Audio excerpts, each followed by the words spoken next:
Hey guys, it's Paris. Everyone's brilliant, starving, and vaguely immortal. Painters are mixing more than pigments.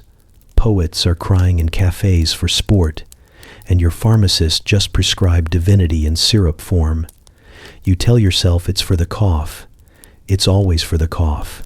But by midnight, you're at a jazz club watching a trumpet player ascend to heaven on half a dose and poor ventilation. Somewhere between the applause and the blackout, you realize progress can look a lot like relapse wearing pearls. But before you get too cozy, take a second to gently tap that new hype button YouTube just added.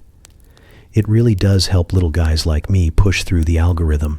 And take a second to like the video and subscribe, but only if you genuinely enjoy this strange little corner of quiet storytelling. And drop a comment with where you're listening from and what time it is for you. It's strangely comforting to know who else is drifting off with us around the world. Now get comfortable, let the day melt away, and we'll drift back together into the quiet corners of the past.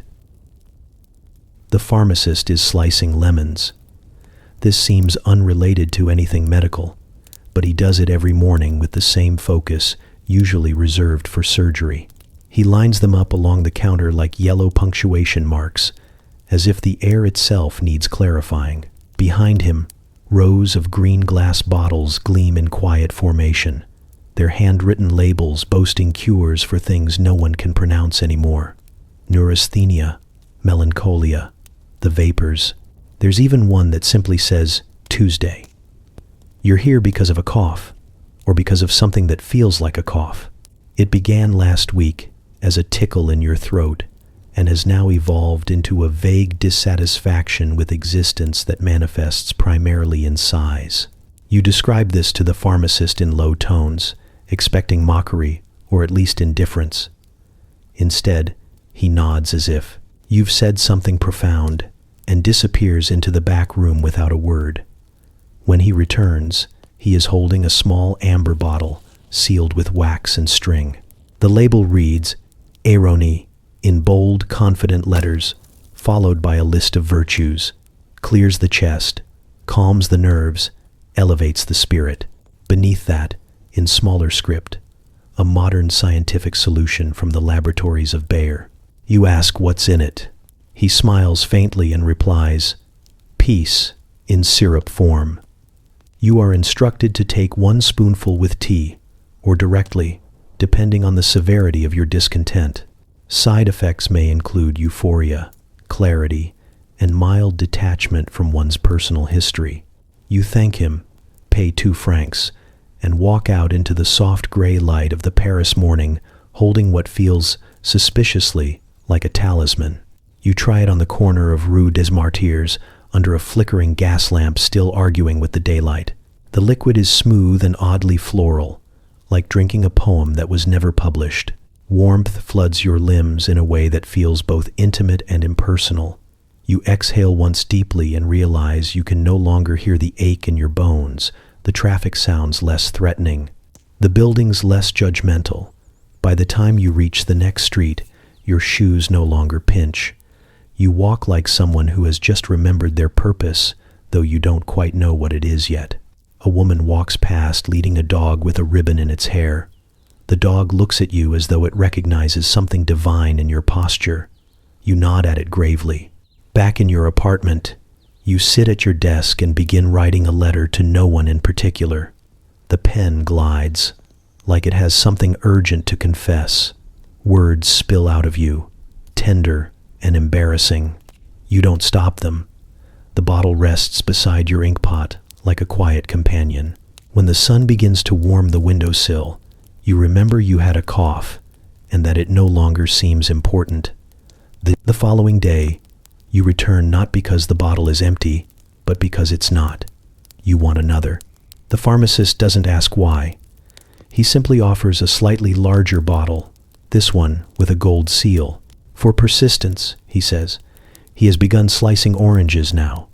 The shop smells of citrus and something deeper, something just shy of meaning. Soon you learn that the syrup is not just for coughs. Writers say it gives them rhythm. painters say it silences the noise between colors. One man swears it cured his fear of umbrellas. Another says it makes him forgive his father. At a small cafe, a woman slips a drop into her champagne and begins speaking German with perfect fluency, despite never having learned it. No one questions this. It becomes part of the weather, unspoken, sticky, necessary. Conversations begin to slow. Eyelids take longer to close. Laughter arrives on delay, softer and more sincere. You see a man at the opera humming through the overture with tears in his eyes, a bottle peeking from his coat pocket like a secret well kept. You feel like you are part of something, even if you're unsure what it is. A citywide breath held, waiting for a note that never comes. You keep the bottle close now, not because you need it, but because it understands you. At least, that's what you tell yourself. The pharmacist no longer slices fruit, he just watches the door, and you suspect he knows everyone by their coughs and none by their names. The poster says it cures cough, melancholy, nervous conditions, and the unbearable weight of being awake. A syrup from Germany, refined in Switzerland, praised by doctors with mustaches you could ski off. The pharmacy smells like camphor and lemon oil, but somewhere under it all is something sweeter and more dangerous, like a secret wrapped in velvet. You point at the bottle in the window, the one with the label written in a font too beautiful to lie. Heroin. The pharmacist, a man with eyebrows that deserve their own postal codes, nods solemnly and removes it from the display like it's a relic. He wraps it in brown paper, careful and reverent, and places it in your hand as if it might solve something. You pay with coins that feel too heavy, and the door chimes behind you like it's proud of your purchase. You don't wait. You slip into the alley beside the flower stall and unwrap the bottle like it's contraband or communion. The cork gives a soft sigh as it opens. The smell is delicate, medicinal, and just slightly wrong, like almonds, honey, and forgetting. You tip a spoonful into your mouth. It coats your tongue with warmth and ends with a cool shimmer behind your eyes, like a breeze in a locked room. Something changes almost immediately. The ache in your chest quiets. The background hum of the city trams screeching, shoes slapping stone, someone shouting about onions fades into a kind of soft music. You breathe, and the breath feels complete, like it reaches corners of your lungs usually reserved for memory. You laugh, once, quietly, because you finally understand why Parisians never rush. The first time is soft, gentle, a smoothing of the wrinkles in your thoughts. The second time is for curiosity. You take it with tea, just as the pharmacist suggested, and spend the next hour staring at your own hand like it's reciting poetry. Your skin looks radiant. Your nails appear philosophical. You wave at your reflection in the cafe window. It waves back with improved posture. By the third time, it feels like the city has noticed. The waiter is friendlier. The pigeons nod when they pass. The accordion player outside your apartment plays your favorite song before you even think to hum it. You walk down Rue des Abbesses and the world opens for you, storefronts blooming with color, strangers smiling with their whole faces. Even the postman flirts. You hear others talk about it too, in the way people talk about good wine or sudden love. It steadies the nerves, says one woman with a fox stole and a laugh that could shatter windows. It improves my chess, claims a man who's never won a match. At a poetry reading, a young man recites an ode to the spoon and weeps halfway through, not from sorrow, but from clarity. The applause lasts longer than the poem. It's not just you, not anymore. There's a new hush in the salons, a soft gleam in the eyes of musicians, journalists, florists, priests. The city leans forward as if in prayer, and you realize everyone is sipping the same syrup, some from glasses, some from teaspoons, some directly from the bottle, with the desperation of confession. No one calls it an addiction, not yet. They call it innovation. They call it progress. They call it Tuesday. You begin carrying it with you, just a little, in your coat pocket, nestled next to a half-used notebook and a pencil you've started calling lucky. You take it before parties, before letters, before decisions. You take it before sleep, and then again when you wake. It is always the right time. It tastes the same every time, and every time it feels new. The cough never returns. Not really, though sometimes you think you can hear it, faintly, behind laughter, or at the bottom of a wine glass. But it doesn't matter, because you know what to do. You pour a spoonful, tip it back, and let the world come gently into focus. Not brighter, not louder, just better. And for now, better is more than enough. In Elberfeld, the glass windows of the Bayer laboratory shine like they've never heard of consequence. Inside, the air is crisp with order, and the men wear white coats as if they've married science and are trying to keep it clean. One of them, Dr. Heinrich Drieser, stands before a flask of amber liquid, looking as proud as a man who's just named a planet after himself. He believes he has outsmarted suffering. He believes he has disciplined morphine into something polite. The substance is smooth, white, and odorless. It dissolves on the tongue like snow that's forgotten to be cold. In the marketing copy, they call it heroic, a champion against cough, pain, worry, and most forms of emotional inconvenience. A newspaper ad in Berlin reads, "Heroin safe for children." A mother smiles as she measures out a spoonful beside a cheerful cartoon child in a bow tie. The child's eyes are wide and suspiciously serene. You imagine Heinrich standing straight-backed beside his invention, explaining calmly that this version has none of morphine's difficulties. It is, he says, non-addictive. He says this with a certainty only possible in laboratories or fairy tales. His assistant sneezes once, accidentally inhales a particle, and spends the rest of the afternoon writing poetry in the corner about clouds that feel like family. When the product reaches Paris, it arrives in satin-lined crates. Apothecaries marvel at its purity. Doctors embrace it like an overdue letter from reason. The upper class prefer it over absinthe, which is messy and loud. This is clean, modern, efficient. It doesn't wobble. It glides, and it makes everything taste like it was meant to be eaten. At a salon near the Champs Élysées, a man in a velvet waistcoat dissolves a pinch into his champagne and proceeds to monologue for 23 minutes about the soul of steam engines. His friends listen rapt, not because they care, but because their own spoons have recently delivered serenity, and now everything, even nonsense, is beautiful. A woman knits a scarf and forgets halfway through what it was for. She keeps knitting. The thread is very soft. The poet, because of course there is always a poet, swears by it. He writes faster, with fewer commas and more adjectives that slouch.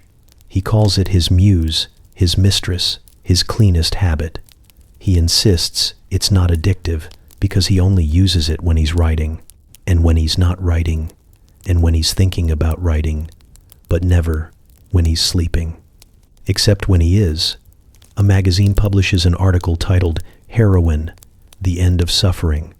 It features testimonials from school teachers, tailors, and one retired general who claims it cured his sciatica and the memory of war. Even skeptics concede it makes people nicer.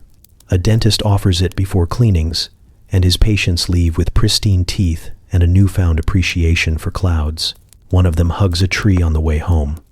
The tree, notably, does not mind. The government considers taxing it, then decides not to out of respect, or perhaps fear. Pharmacists polish the bottles like trophies. Housewives swear by its calming effect on their nerves, their husbands, and their wallpaper. Children take it in syrup form, with names like Soothing Elixir Number 5 and Sleep Like Saints, Dreaming of Geometry. No one sees a problem, because no one is looking for one. People are sleeping better. Arguments end with long sighs and agreements to try again tomorrow. Paris walks slower, but it doesn't stumble. Not yet. The city hums like it's been tuned. You buy your own bottle without hesitation. The label is embossed. The seal is gold. It weighs just enough to feel important in your hand. The pharmacist winks, gently, as if to say, "You've joined the right side of the future." And when you leave, the door doesn't just chime, it sings. The invitation arrives on ivory cardstock that smells faintly of powder and secrets. It promises an evening of stimulation and the sublime, hosted by someone named Madame Armande, who may be a widow, a clairvoyant, or possibly both. The address is on the Rue de l'Eclipse, a street that doesn't always appear on maps but always seems to know where you are. You arrive just after midnight, when the sky is a velvet smear and the gas lamps lean inward like they're listening. The townhouse looms, narrow and too tall, like it was designed by a fever dream. You're greeted at the door by a man in a burgundy waistcoat and no shoes. He bows deeply, then forgets why, and stands there blinking until someone guides you inside. The salon is the color of candlelight and champagne. Silk drapes brush the floor like gossip. People lounge on velvet divans in various states of ecstasy, elegance, and mild disrepair. There is a phonograph in the corner, looping a jazz record that skips at the same cymbal crash every 47 seconds. No one fixes it. The skip becomes part of the rhythm, part of the night. A woman in a satin turban hums along with the mistake. Champagne flows like water in a better country. You sip it slowly, though slowly has begun to lose its meaning. Conversation swirls around you, half in French, half in metaphor. Someone is arguing about Nietzsche with a palm reader. A man dressed like a retired gondolier swears he once saw time fold in on itself during an eclipse in Sicily. Everyone agrees this sounds plausible. Then, the whisper, "Would you like to feel like God, but elegant?" It comes from a woman with a cigarette holder longer than your arm and pearls that graze her knees. Her eyes glitter like dangerous currency. She leads you through a pair of mirrored doors into a smaller room, warmer, hazier, pulsing like it has a heartbeat of its own. In the center, on a lacquered table, rests a silver tray holding a row of glass ampoules and a cluster of slender, gold-tipped syringes arranged with the reverence usually reserved for relics or desserts. This, you are told, is the Salon of Eternal Energy. The hostess gestures to the tray as though unveiling a secret kept since Babylon. Her voice is velvet soaked in mischief. Buyer's finest, not for the sick, darling for the seekers. You hesitate exactly long enough to pretend you had doubts. Then you choose an ampule with a label that reads simply, Nuit Blanche. A man in a brocade robe administers the dose with the precision of a maestro. The prick is nothing. The flood is everything. It begins in your fingertips, like memory returning. Your spine straightens, your thoughts clear. You feel as if you've been carrying your own name wrong this entire time. Now it fits. The room sharpens, the light grows kinder, and suddenly everyone looks radiant. Or maybe they always were, and now you've caught up. A countess, at least. You think she's a countess, injects herself while leaning on the phonograph. The needle skips again. No one minds. She exhales like she's exercising her former self, then asks a potted plant what it thinks of Debussy. The plant declines to answer. Someone writes a haiku on a napkin and insists it cured their asthma. Time dissolves. Minutes stretch like warm taffy, then snap. For 11 minutes, you are immortal. Not in the grand, unkillable sense, but in the smaller, more intimate one. The feeling that nothing can truly harm you because you finally understand why everything hurts. Your skin glows. Your laugh tastes like sugar. You dance without music, and when music returns, you feel personally responsible for it. The ampoule empties. The light fades. You sit quietly, your breath still singing.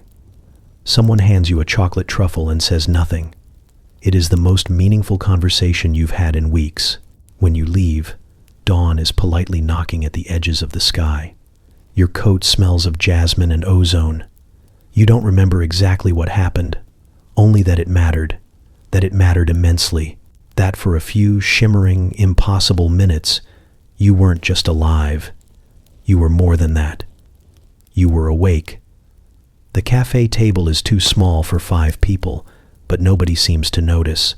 Hemingway elbows his coffee aside to make room for a stack of manuscript pages stained with red wine, cigarette ash, and what might be mustard.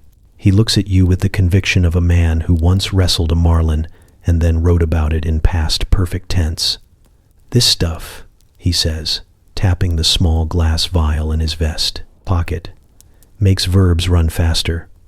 You nod because that feels like something worth agreeing with, and also because you've recently taken a very small dose yourself. The city around you hums like it's trying to whisper something just out of reach. Fitzgerald hasn't spoken in 20 minutes. He's been staring at the floral wallpaper behind the bar, his eyes wide, his fingers twitching like they're trying to keep up with whatever story the hibiscus pattern is telling him. "I think," he murmurs suddenly, "the wallpaper knows too much." You decide not to follow up. The poet to your left wears a black turtleneck and an expression of permanent, ecstatic suspicion. He offers you a cigarette, then proceeds to tell you that he's invented a new punctuation mark, the semi-rapture. It's meant to be placed between thoughts that are too profound for a period, but too lazy for a comma. You ask what it looks like. He says, "You'll know it when you feel it." You inhale deeply and pretend that you already do. Pages flutter across the table like wounded birds. Someone is reciting a poem aloud, not to anyone in particular, but to the act of recitation itself. It's about moths and absence, and maybe socialism. Applause breaks out after the 3rd stanza, mostly from the waiter who's been eavesdropping for tips. Someone else mentions Proust, and everyone groans in reverence. The heroine isn't spoken of directly. Not here, not now. It's just understood. A shared influence, like the weather or unresolved father issues. It comes in tiny vials tucked into jacket linings and cigarette cases, dissolved into absinthe, stirred into coffee with a silver spoon that's passed from hand to hand like a relic. No one asks how much is too much. They ask if it rhymes. They ask if it sings. You feel it in your hands. First, the loosening of old doubts, the quiet rearranging of metaphors. Sentences begin to form fully realized in your mind, like guests arriving, already drunk and charming. You scribble them down furiously, though your handwriting has started to look like a series of small emotional breakdowns. You don't care. The page understands. Outside, Paris flickers. The streetlights blur just enough to look hand-painted. Lovers argue in iambic pentameter. A man in a beret plays the violin with such sincerity that pigeons land just to weep. Time forgets itself. You are no longer writing to be read. You are writing because the air demands it. Hours pass, or days, or just one long blink that stretches into prose. Fitzgerald finally speaks again, declaring that mirrors are a form of betrayal. Hemingway calls this pretty, which in his mouth is both insult and compliment. The poet nods solemnly and takes another pull from his silver flask. Someone is laughing. Someone else is quoting Rimbaud in Latin. Nobody remembers what time it is, or why that might matter. You leave with ink-stained fingers and the vague sensation that you've just rewritten history in a cafe on the wrong side of reason. Paris exhales around you. The streets curl like sentences still being written. You walk slowly, carefully, as if the ground is listening. And maybe it is. Everything else seems to be. The first light of morning leaks over Montmartre, like a secret you're not supposed to hear yet. The cobblestones are slick with last night's confessions, and the shutters open one by one like eyelids fluttering awake too early. The air smells like paint, old bread, and something sharper hiding underneath something alchemical. In the back room of Café L'Espoir, the artists are already gathered, not painting, not arguing, just existing very deliberately. There's no leader, though the man with the feathered scarf and the carved walking stick speaks like the city appointed him prophet. He's mid-sermon about sensation versus perception, and how heroin has revealed the difference when someone interrupts to pass the tray of syringes, arranged in a velvet-lined box like sacred tools. The poet, there's always at least one, insists on reciting Rimbaud backward before he injects. He says it helps him remember things he hasn't learned yet.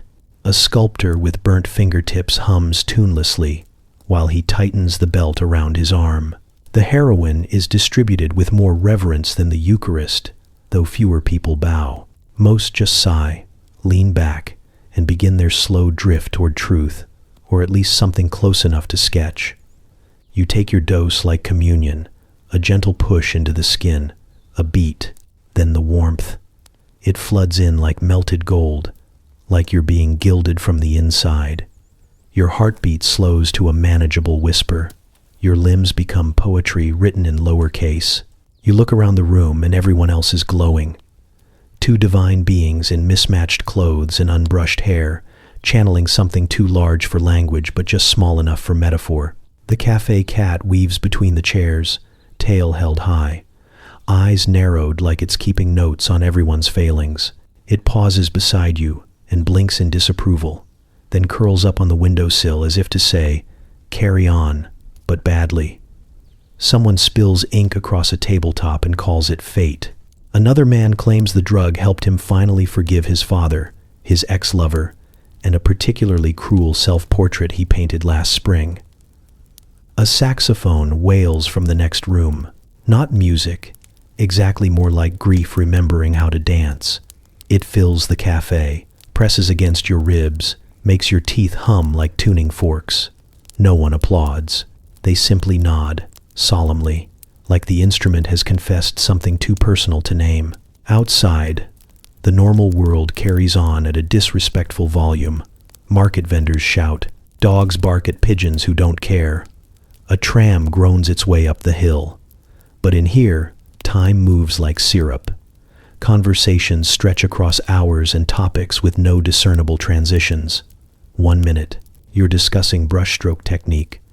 The next, you're dissecting your mother's handwriting and what it says about her ability to love.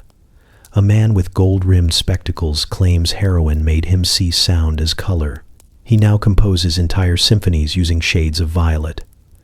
Another woman, barely awake and entirely barefoot, says she met God in a dream and he offered her tea but forgot the sugar. Everyone agrees that sounds accurate. No one calls it addiction. Not yet. They call it clarity. They call it ritual. They call it peeling back the meat of reality to find the shimmering bone underneath. They say it opens doors inside the soul and then politely closes them again behind you so no one notices you've left. You sketch a line on a napkin. It's not brilliant, but it feels necessary, like a whisper in a crowded room, not heard but felt. Around you, the artists nod at nothing in particular. The world outside the cafe grows louder, but you remain inside, suspended in that perfect hush between heartbeat and idea. Montmartre breathes, and you breathe with it. The door is barely a door, more suggestion than structure, warped wood, flaking paint, and a small brass bell that rings like a sigh.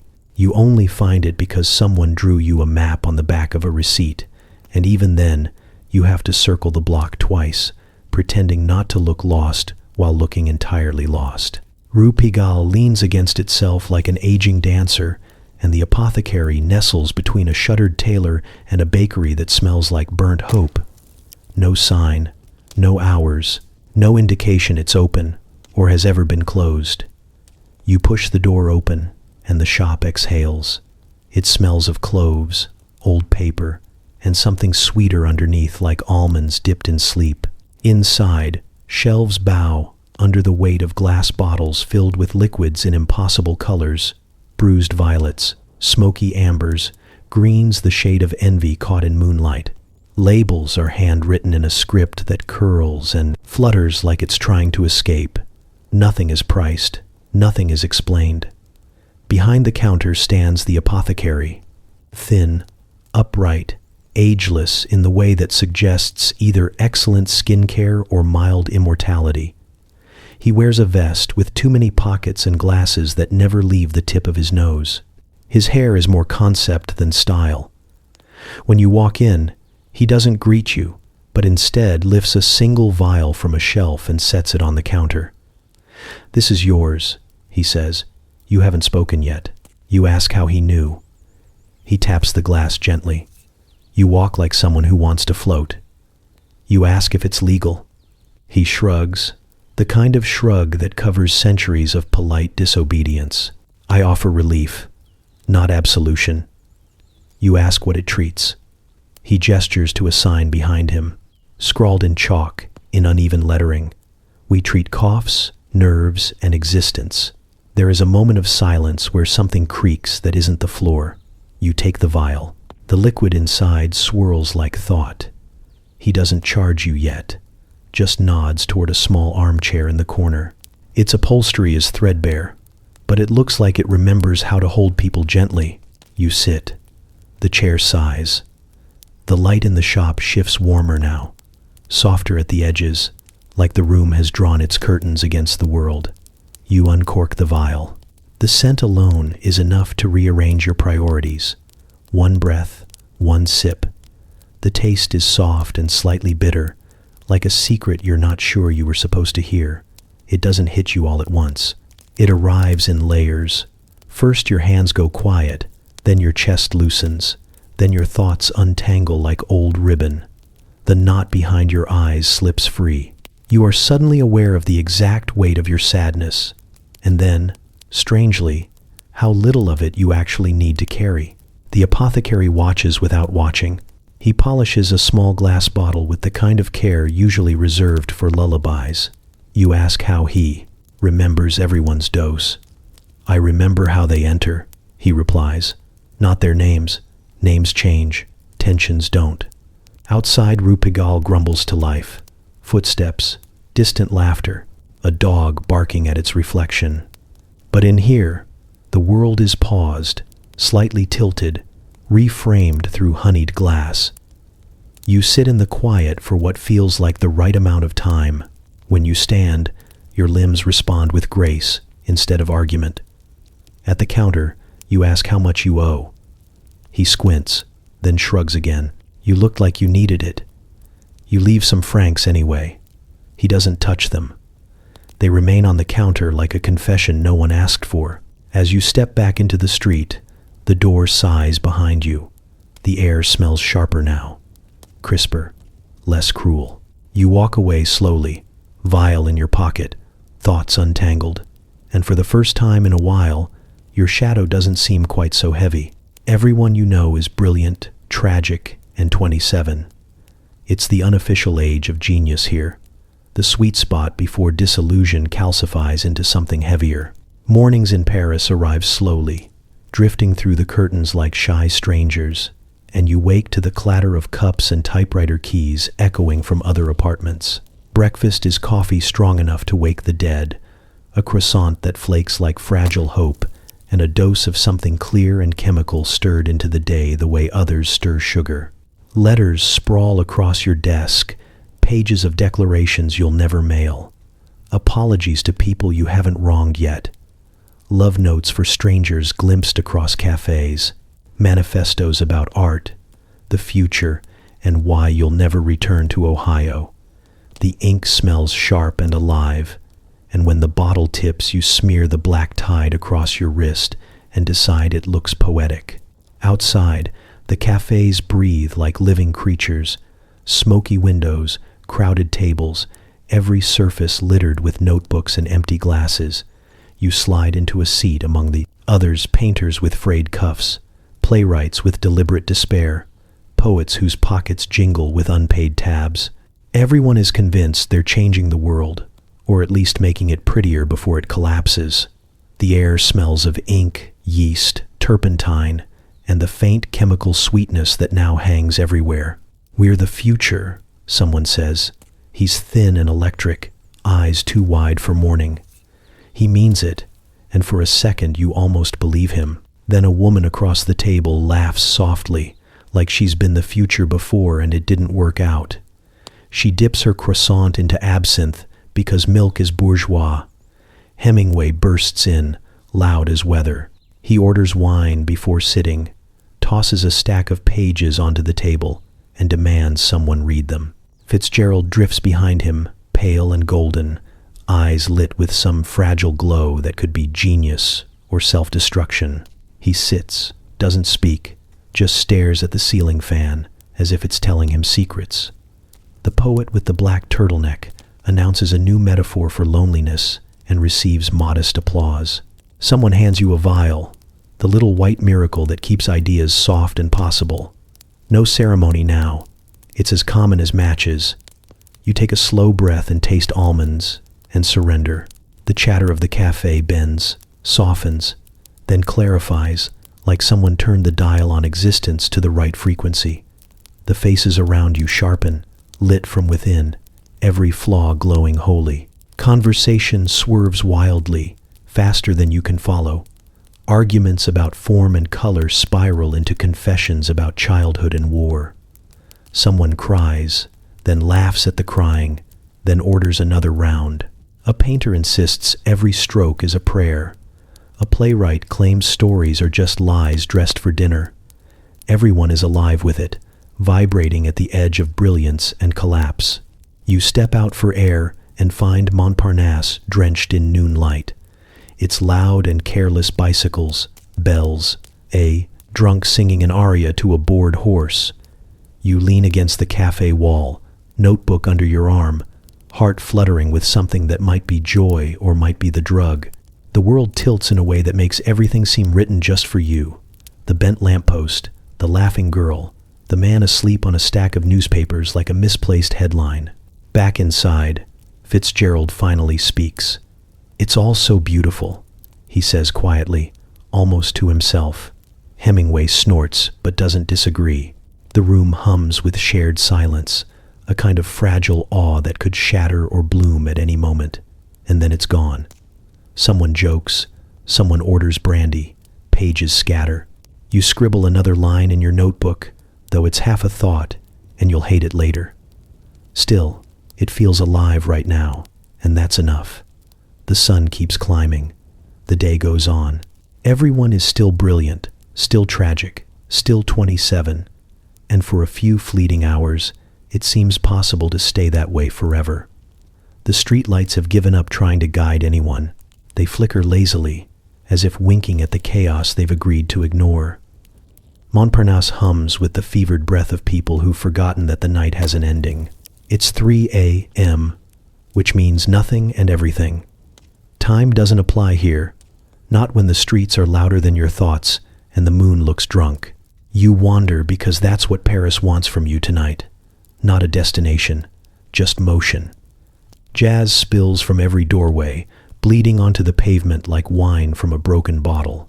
Each bar you pass plays in a different key, but somehow they all harmonize, like the city itself is composing a fever dream in real time.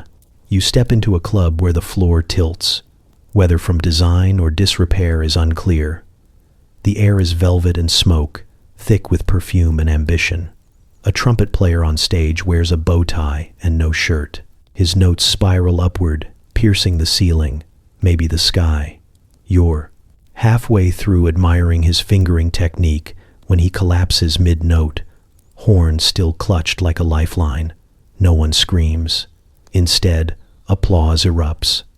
The room is impressed by his commitment to art. A woman near the bar fans herself and whispers, "Brilliant," like he died on purpose. You step over him gently on your way out. Outside, the laughter continues. It echoes through alleys, ricocheting like stray bullets of joy. You see a woman in a flapper dress dancing barefoot in the gutter, swirling with the grace of someone who's either in love or just very good at pretending. A man wearing only trousers and a monocle is reciting Baudelaire to a street lamp. The lamp seems flattered. You keep walking. At a corner cafe that never technically opens but never really closes, someone hands you a cigarette and a theory about the soul's elasticity. You nod because it feels true, even if you didn't hear the beginning. A stray dog lies across the threshold, like a philosopher in retirement. You step around it, careful not to wake his dreams.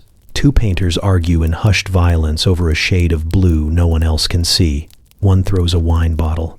It misses and shatters on the cobblestone, raining glass like exclamation points. The conversation continues. Behind them, a couple kisses like they're trying to inhale each other's childhoods. A waiter, possibly fictional, brings you an espresso without asking.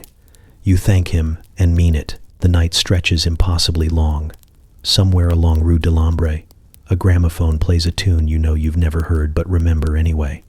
You follow the sound until you find the source, an elderly man in a silk robe standing at a third-story window, conducting the music like it's an orchestra and not just a dusty record. He sees you, bows once, then disappears. The music stays. By 4:10 a.m., you've forgotten why you ever slept. You find yourself by the river, watching its black silk glide under the bridges. The Seine doesn't reflect the city, it absorbs it. Across the water, a girl with green gloves drops a lit match and watches it float, a tiny meteor against the tide. She waves to you like an old friend or a remembered version of yourself. Back on the boulevard, the night has bloomed to full delirium. A poet on roller skates offers you a manifesto he wrote on cafe napkins. You take it and promise to read it later. You won't. But it feels sacred in your pocket, like something Paris meant to tell you and chose him to whisper it. And still, no one sleeps. Not because they can't, because they don't want to. Because here, in this sleepless delirium, in this opera of laughter and shattered glass and too much trumpet, Paris forgets how to stop, and so do you. The salon smells faintly of talcum, Turkish tobacco, and something more precise, antiseptic maybe, or money. A room where nothing unpleasant is permitted to exist for long, except perhaps boredom. Afternoon light slants politely through embroidered curtains, catching on porcelain teacups and the slow drip of gold from brooches and chandeliers. You're not entirely sure how you ended up here, a friend of a friend, or perhaps just well-dressed confusion, but you've been handed a saucer and told to mind your posture. The Countess of Meurice is explaining her nerves again. They are tired, she says, from reading bad news and not being allowed to shoot anyone. Across from her, the Baroness d'Alençon nods sagely while adjusting a bracelet that costs more than several small towns. There is no actual tea, not anymore. Only champagne and something called restorative syrup served in etched glass vials on a mirrored tray. You've heard it called other things in other places, street names, medical names, names whispered in bathrooms and shouted in back alleys. But here it is, just heroin, pronounced like a perfume. A doctor is in attendance, though he's mostly decorative. He has excellent hair and the calm expression of a man who has never been denied anything, even by biology. He gestures now with surgical grace toward the tray, offering the dose like communion. The Countess accepts first, brushing her curls back with one gloved hand before rolling up her sleeve. Her skin is pale as paper, and the injection leaves barely a trace, only the sigh she releases afterward. At last, she says, eyes fluttering. Serenity. The room nods, as if she's quoted scripture. A maid faints quietly by the wall, but no one moves to help. That's the trouble with the lower classes. The Baroness murmurs too many feelings. A footman appears and drags the girl out with the discretion of someone who's practiced. The room resets itself. Conversation resumes at a murmur, like water returning to its glass. You sip your drink slowly and try not to look impressed. The room is beautiful in a way that should feel oppressive, but doesn't. A piano plays itself in the next room. A mechanical marvel recently shipped from Vienna, and the notes float over the scene like a soundtrack composed by expensive ghosts. Someone tells a story about a duchess who got so high she tried to elope with a statue. No one thinks it strange. Only gauche that it was a statue of Napoleon. The Baroness is next. She rolls down a silk stocking and offers her leg with the air of a woman receiving a diamond rather than a dose.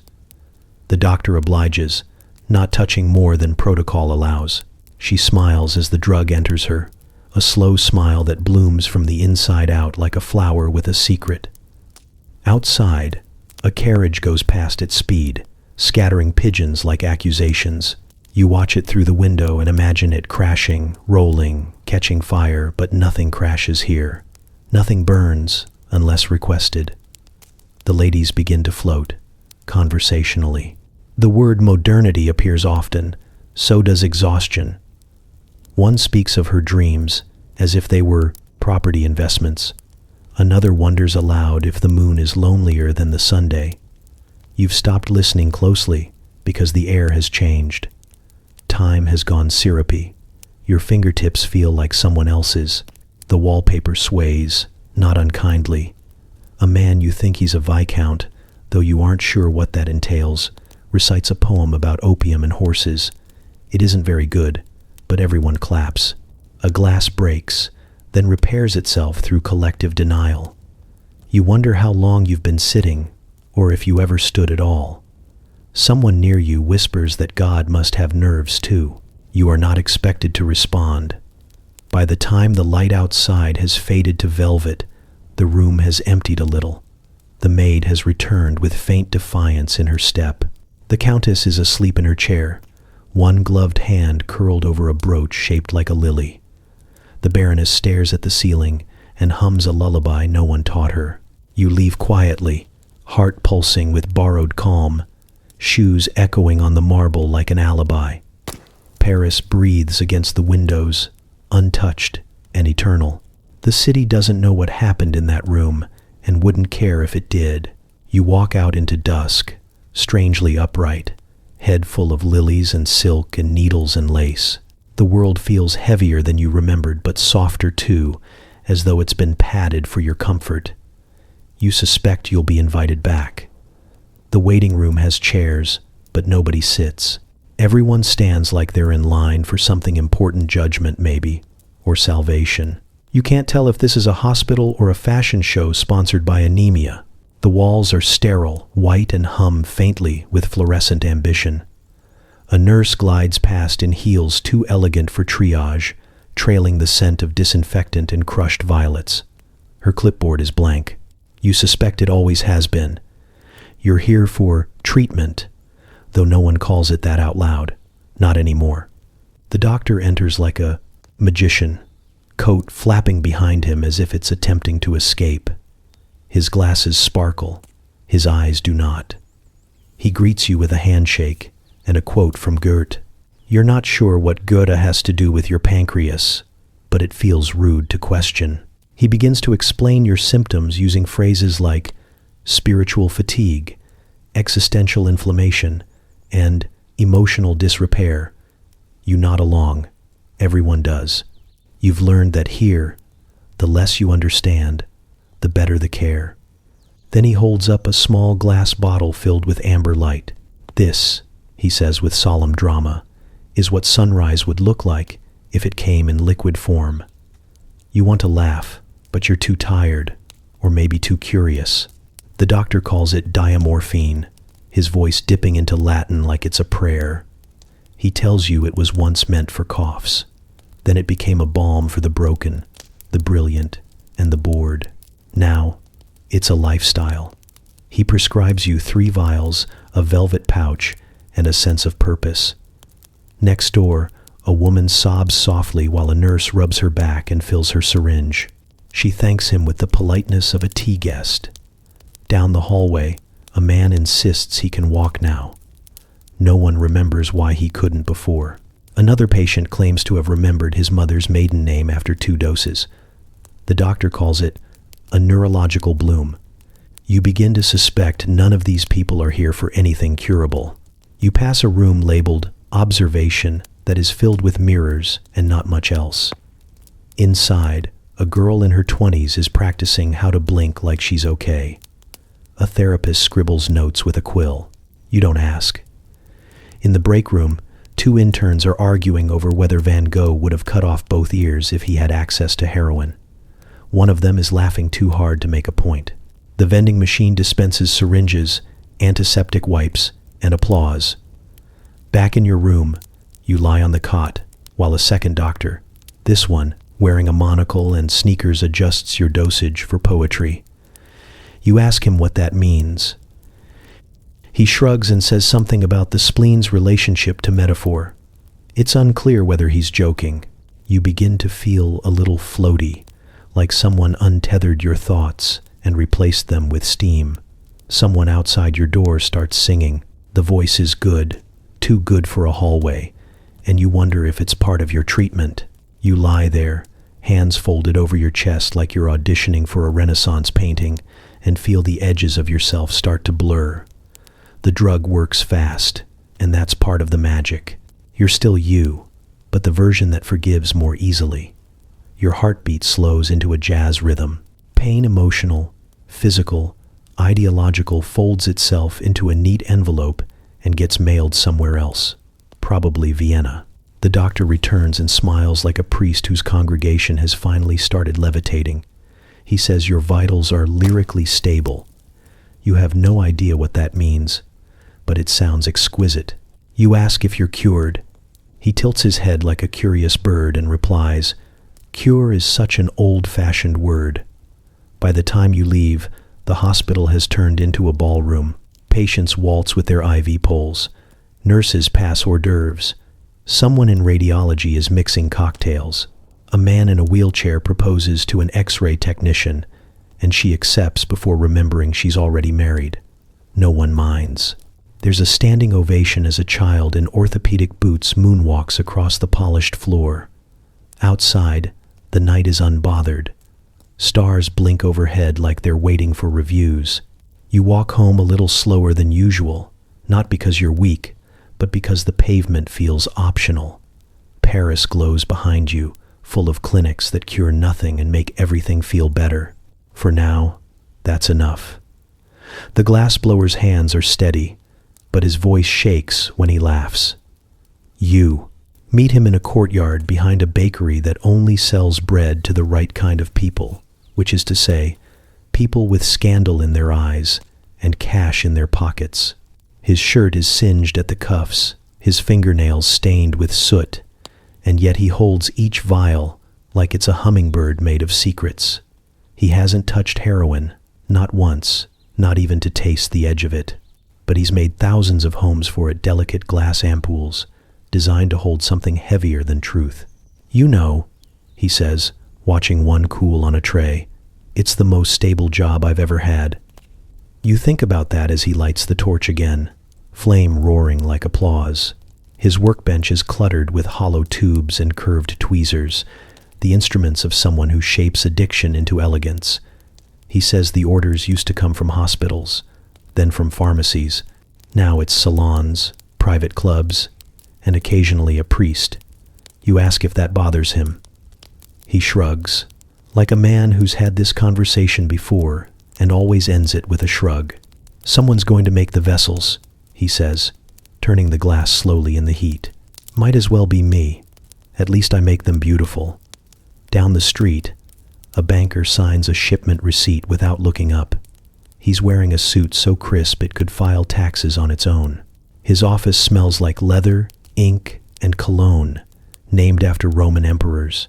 He keeps 3 vials in his desk drawer, nestled between fountain pens and moral flexibility. When he offers you coffee, it arrives with a sugar cube and an unspoken promise not to ask questions.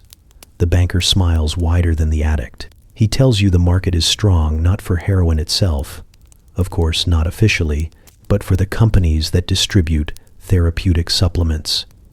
He uses words like portfolio diversification, stabilized euphoria, and post-crisis consumer optimism. He leans back in his chair like someone whose conscience is on permanent holiday in Nice. "Morality," he says, swirling his espresso, "is simply a matter of margins." You're not sure if he's joking. You laugh anyway, because the alternative is silence, and silence in this office would feel like a confession. Later, you walk through the Marais and see the effects. The city is humming, pulsing with invisible transactions. Pain is packaged, commodified, and made palatable. A woman in pearls buys 10 vials from a man in a trench coat and hands them out like wedding favors. Behind her, a cab driver picks up his daughter from school and doesn't mention what's tucked in the glove box. In a gallery window, a sculpture of a spoon is labeled "Contemporary Alchemy." You watch 2 men in suits nod at it solemnly pretending they don't understand the joke. At a nearby cafe, someone jokes that Paris runs on caffeine, wine, and denial. You order all three and don't disagree. As night folds over the city, the glassblower finishes another batch. He packs each ampule into velvet-lined boxes, the kind usually reserved for jewelry or sins. He signs the invoice with a flourish and leans back, stretching the muscles that make beauty for a living. He never touches the product. He doesn't need to.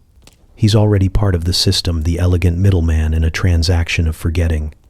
You pass the banker's building again on your way home. The lights are still on. Through the window, you see him pour something golden into a crystal glass. He toasts no one and drinks like he's earning interest on it. Somewhere in Paris, a vial is dropped, and the sound it makes is not a shatter, it's a bell. You wonder how long the city can keep ringing. The first letter arrives on linen paper, thick enough to be mistaken for sincerity. You find it folded 3 times, tucked into a ledger that hasn't balanced in weeks. The ink smells faintly of rosewood and smoke, the handwriting crisp, restrained, as if drafted by someone wearing gloves. Dear Otto, it begins, I've enclosed samples of salvation. You pause, unsure if that's metaphor or invoice. It is both. Chang signs his name with a flourish that implies empire. He is somewhere in Shanghai, or at least pretending to be. No return address, just a red wax seal shaped like a dragon mid-yawn. You imagine him reclining in a silk chair, surrounded by crates marked textiles, tea, and miscellaneous. You imagine he laughs often, but only when it profits him. Otto, on the other end, is as precise as his nation's clocks. He files the letter under inquiries, the vials under experiments, and the smell under unlisted side effects. He works from a laboratory that used to be a chapel. The stained glass window above his desk depicts Street Sebastian, whose expression closely resembles Otto's when he accidentally discovers a new derivative. His beard is trimmed to regulation length. His emotions are kept in amber. They write to each other weekly. The letters never use the word heroin. They prefer phrases like amber clarity and exquisite oblivion. Every parcel exchanged is part confession, part logistics. A recent shipment contains opium resin in a porcelain snuff box shaped like a panda. Otto replies with a new emulsifier wrapped in banknotes from 3 different countries. None of them are his. By month 3, they are exchanging poetry. Otto quotes Goethe.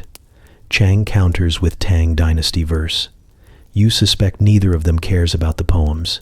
It's a dance, the kind diplomats perform before invasions. One letter arrives stained with rain and the faint perfume of a city that's too proud to sleep. It reads, "The market ripens like fruit. Shall we harvest?" Otto responds with a recipe. Their operation spreads like gossip. Couriers disguised as missionaries. Warehouse clerks who never ask about weight discrepancies.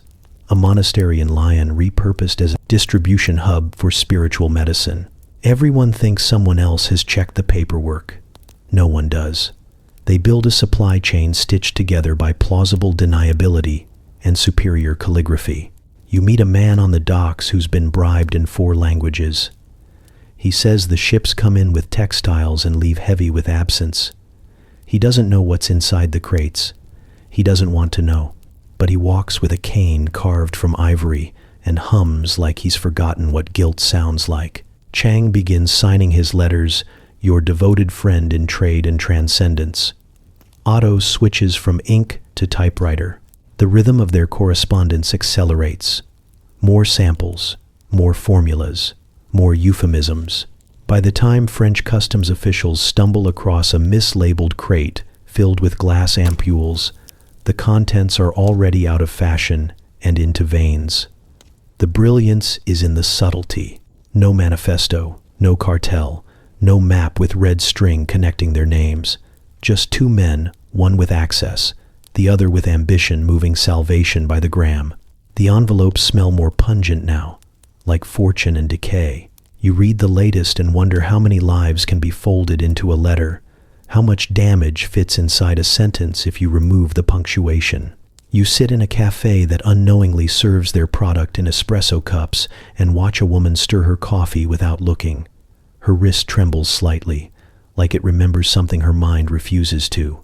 Outside, a tram groans past, carrying workers, widows, and a box labeled fragrance oils that could burn down a country. You think of Chang in his study, toasting nothing, of Otto under stained glass, adjusting his measurements, of Salvation, still crossing oceans disguised as correspondence, and Paris, still pretending not to notice.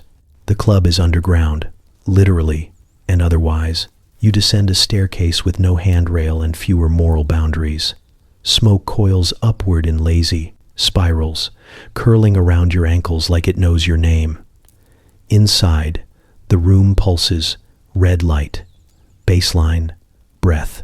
A trumpet moans from the far corner like it's trying to apologize for something it hasn't done yet. You feel it in your sternum before you hear it. The crowd is pressed together, all velvet and sweat. Nobody dances. They just sway, heads tilted, eyes glassy, like they're watching someone else's dream through a fishbowl. You wonder if they even remember the door. At the bar, the drinks are strong enough to sterilize wounds. You order something amber and expensive, and the bartender doesn't blink when you drop a tiny vial into the glass. Neither does the man next to you, who's tuning a clarinet with the concentration of a priest preparing for mass. His knuckles are stained, not from ink. The music changes, and so does the room. Time folds in on itself. The drummer is a metronome possessed, eyes shut, lips moving in silent argument with a god who refuses to answer. The bassist nods slowly, like he's explaining the meaning of life in Morse code. And the trumpet, dear God, the trumpet, it doesn't play. It mourns. You close your eyes and swear it's weeping. Someone offers you a cigarette, laced with something floral and irreversible. You take it. Everyone here speaks the same dialect of yearning. Behind you, a couple kisses like it's the last war and they're losing. The saxophonist collapses mid-solo but keeps playing from the floor. No one helps him up. They just lean in closer. They call it the slow time. It isn't a rhythm. It's an atmosphere. Heroin doesn't sharpen the music. It melts it. Notes stretch and blur, dissolving into each other like ink in water. Every measure becomes a memory. Every solo is a confession. The audience breathes as one, like a hive of beautiful, buzzing tragedies. You look around and realize half the crowd is using, not hiding it, flaunting it, sleeves rolled, pupils wide, smiles that don't reach their cheeks. A woman in a green dress injects with one hand while balancing a champagne flute in the other. Her laugh is slow, syrupy, detached from time. You spot a boy in the corner, barely 17, jaw slack, eyes locked on the ceiling like it just told him a secret. His foot taps out of sync with the music. You wonder what he was before this room. A poet? A mechanic? A son? He doesn't move again for the rest of the set. Between songs, the band doesn't speak. They just nod at each other like war veterans sharing a foxhole. The silence between notes is louder than applause. Someone snaps their fingers in place of clapping. You join in. It feels appropriate, more sacred. Outside, the world is still turning, but you wouldn't know it. Down here, time forgot to matter. You glance at your watch, and it laughs at you. 4 hours have passed, or 20 minutes, or none. Paris has gone to sleep without you. You step back into the street, clothes soaked in jazz and something chemical. The dawn is starting to blush. Somewhere, a baker is waking up to begin his day. You're just ending yours. Your ears still ring with trumpet ghosts. Your fingers twitch with phantom rhythms. You know you'll return tomorrow, or tonight, or maybe you never really left. They sit in the corner booth, lit by the low amber bulb that makes everything look like a memory. Her lipstick is smudged just enough to suggest devotion. His collar is rumpled like a flag at half-mast. A spoon rests between them on a napkin, polished to the shine of ritual. They say nothing for a long time, because nothing needs to be said. Their silence isn't empty. It's heavy, like velvet soaked in wine. You know their names, though they've changed them 3 times in the last week. Last Tuesday, they were Jacques and Odette. Tonight, they're Emile and Celeste. Tomorrow, they might be gone or reborn, depending on the dose. You came in for coffee, or at least that's what you tell yourself. You order it bitter and black, hoping it will anchor you. It doesn't. The air smells like sugar and smoke and something metallic underneath, like rusted secrets. A waiter walks past with a tray full of lies and pastries. You lose track of time halfway through your first sip. Across the room, Emile fills a syringe with the precision of a watchmaker and the reverence of a priest. Celeste watches him like she's memorizing his hands for later. They're whispering to each other, and you catch fragments tomorrow.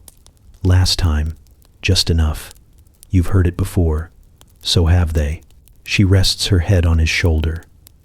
He kisses her forehead like a promise he doesn't plan to keep. The needle disappears under the table, and for a moment, they look like any other lovers, ordinary, delusional, hopeful. Then their eyes lose focus in perfect synchrony, and it's like watching stars blink out in a clear sky. The music in the cafe is slow, lazy, too aware of itself. A piano trundles through a waltz that doesn't believe in rhythm anymore. The chandelier above flickers like it's trying to decide if it should care. You check your watch, but time has stopped taking your calls. Celeste giggles. It's a strange helium laugh that floats above the conversation like it doesn't belong to her. Emile says something in return. Probably poetic, definitely absurd. They both laugh harder, like people who are trying to forget what laughter used to mean. You wonder if they'll make it through the night, or if that's even the point anymore. She leans in and kisses him, not a peck, not a devouring, just something soft, like a feather brushing past a bruise. His hand lingers on her cheek longer than necessary. They aren't in a rush. Eternity is their dessert course. You see her mouth the word always. He answers with a nod so slow it could be mistaken for sleep. They could be angels or junkies or both. In Paris, those lines have long since blurred. The waiter brings them cake, as if sugar could compete. Neither of them touches it. They stare at the plate, like it's the future sweet, untouched and slightly melting. Around them, the cafe buzzes on. People smoke, flirt, debate art, pretend not to notice the quiet tragedy playing out under the tablecloth. Celeste reaches into her purse and pulls out a notebook. She writes something quickly, tears the page, and slips it into Emile's jacket. He doesn't look at it. That's for later. Or never. Maybe both. They stay like that for another hour, maybe 3. You watch them the way you'd watch a play where you already know the ending, but can't help hoping for a rewrite. At one point, Emile lights a cigarette and holds it for both of them, passing it back and forth with the solemn grace of monks sharing communion. When it burns down to the filter, he drops it into his coffee and signals for the check. They leave without looking back. No coat, no rush, no goodbye. Just 2 silhouettes disappearing into the Paris night like smoke curling into fog. You stare at the empty booth and wonder what tomorrow means to people like them. Maybe everything, maybe nothing at all. The waiter clears their table in silence. He folds the napkin like a flag and doesn't bother with the untouched cake. You think of chasing after them but stay rooted, anchored by caffeine and caution. Outside, the rain starts without asking permission. You pull your coat tighter, but the cold seeps through anyway. On the sidewalk, there are 2 sets of footprints headed nowhere in particular. You follow them for a block, then stop. Some promises are meant to be broken. Some love stories are written in needlepoint. Father Duval's hands tremble just slightly as he lifts the chalice. You think it's nerves until you spot the glass vial tucked inside the folds of his cassock, nestled like a relic between pockets of incense and fading Latin.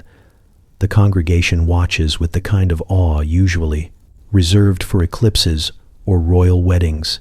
You sit in the back pew, not entirely sure if this is blasphemy, performance art, or the latest French interpretation of salvation. He speaks with a voice like honey melting over gravel, warm, sticky, and uneven. "We are all in pain," he says, "and God has given us balm." His eyes flutter toward the altar, where, instead of wine, there are neatly arranged syringes, the body of Christ, now with faster absorption rates. The stained glass windows glow in the late morning sun, casting kaleidoscopic halos over the faithful. A boy beside you doodles angels with syringes for wings. His mother doesn't stop him. She's too busy weeping into a lace handkerchief, whispering thank yous in 3 languages. Father Duval continues, "We do not inject sin, we extract sorrow." Somewhere behind you, someone exhales audibly, as if this phrase unlocked a door they'd been knocking on for years. A man in a beret stands and claps once before realizing no one's joining him. He sits back down, a little holier, a little embarrassed.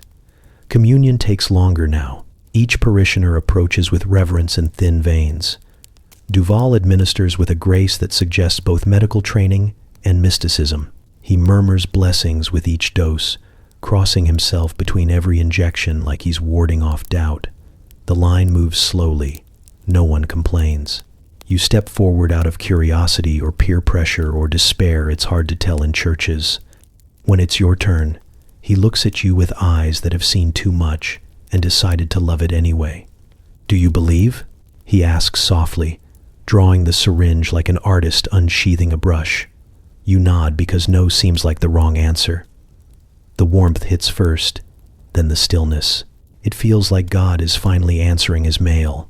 You float back to your seat, knees weaker than faith but stronger than fear. The pew hums under you, or maybe that's your pulse. The sermon continues, but it's hard to focus. Everything is glowing. The wood, the candles, your thoughts. A woman next to you sways gently, smiling at nothing. You smile back. After the service, there are confessions but no shame. People line up not to be absolved but to be understood.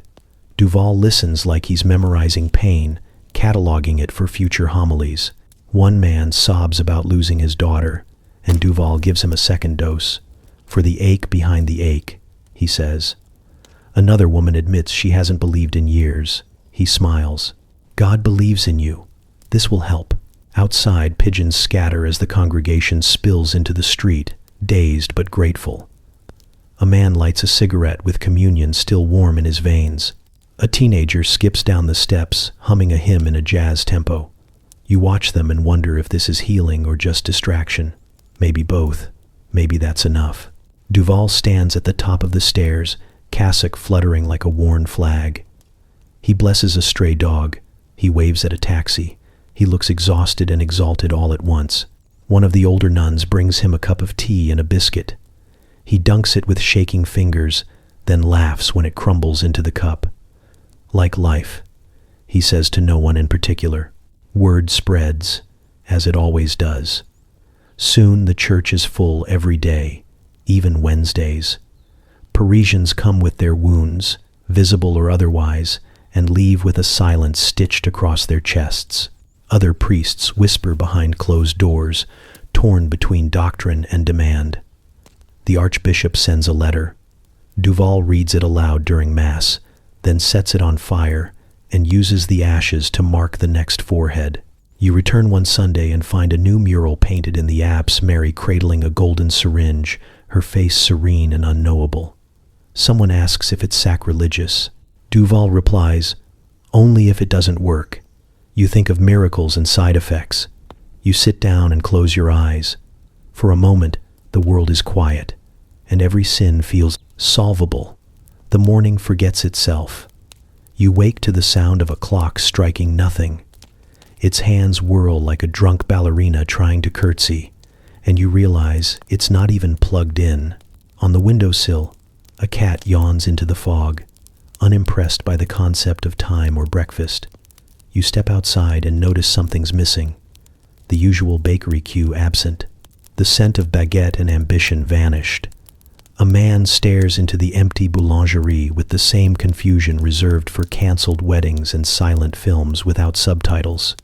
Rue Claire feels underwater.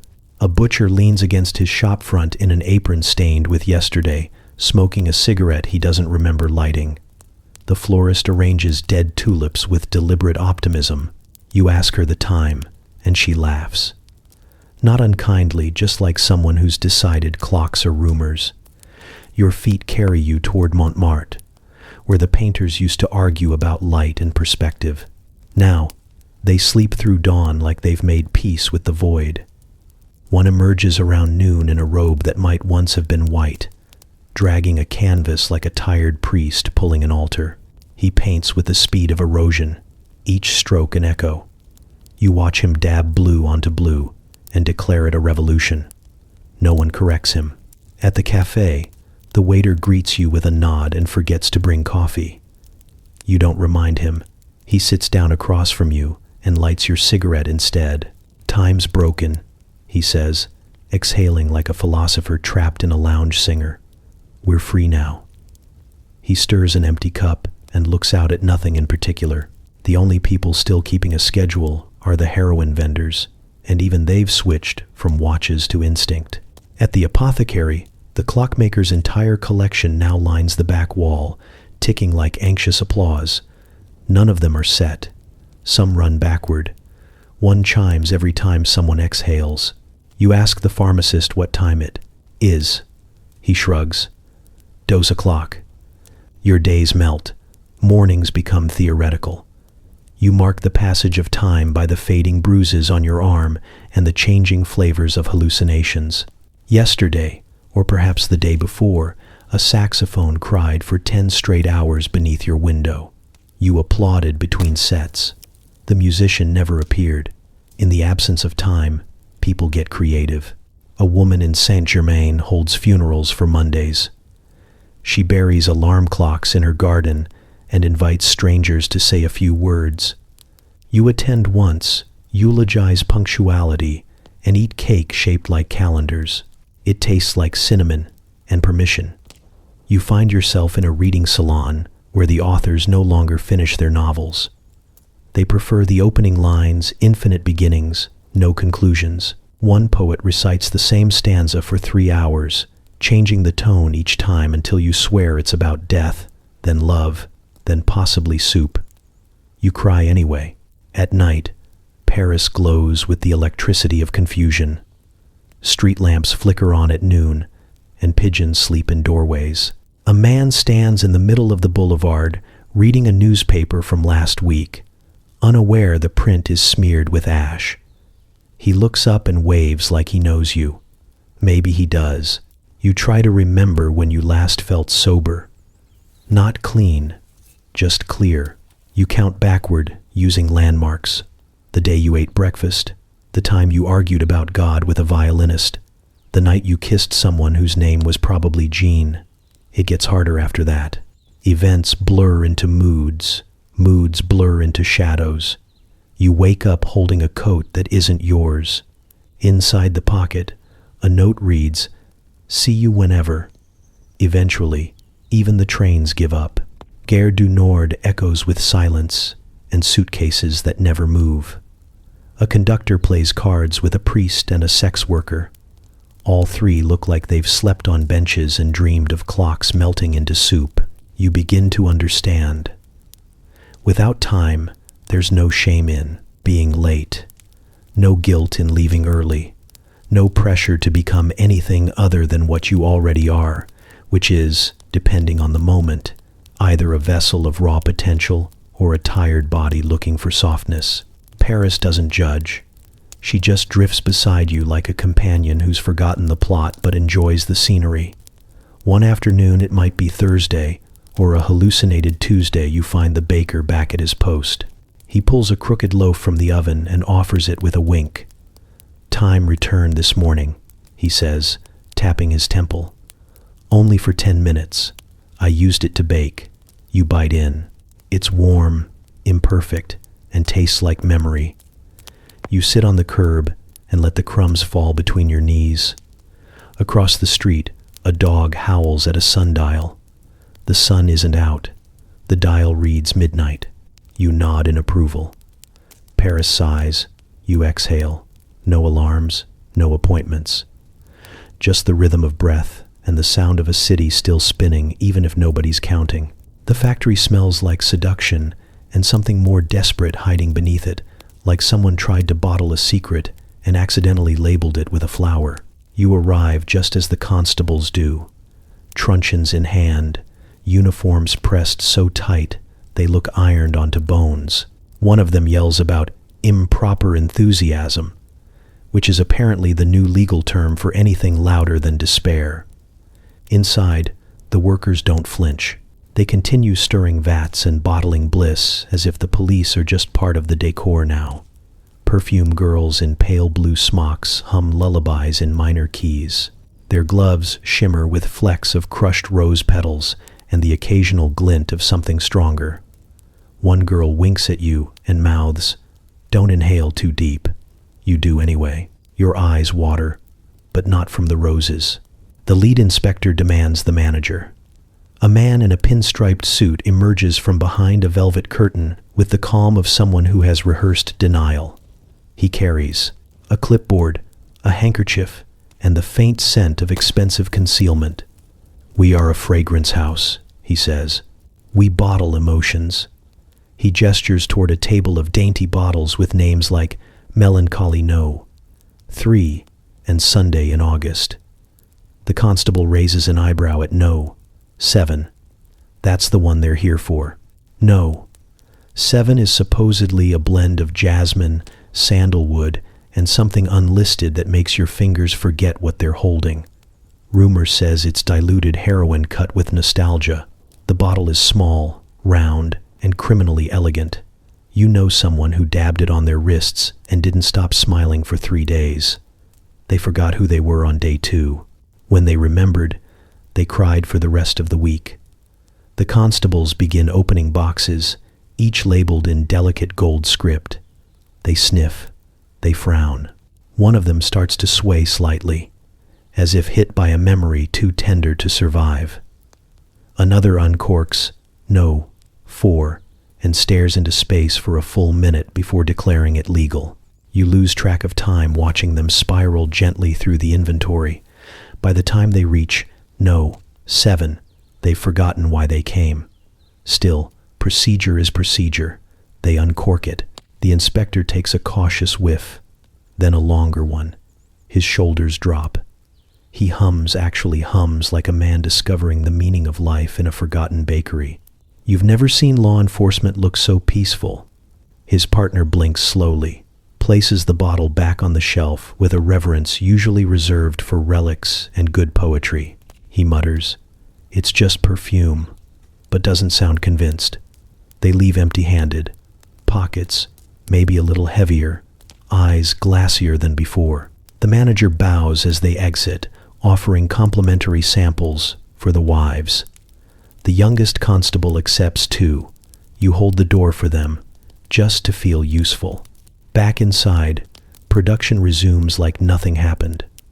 Bottles clink against glass. Trays. The scent thickens.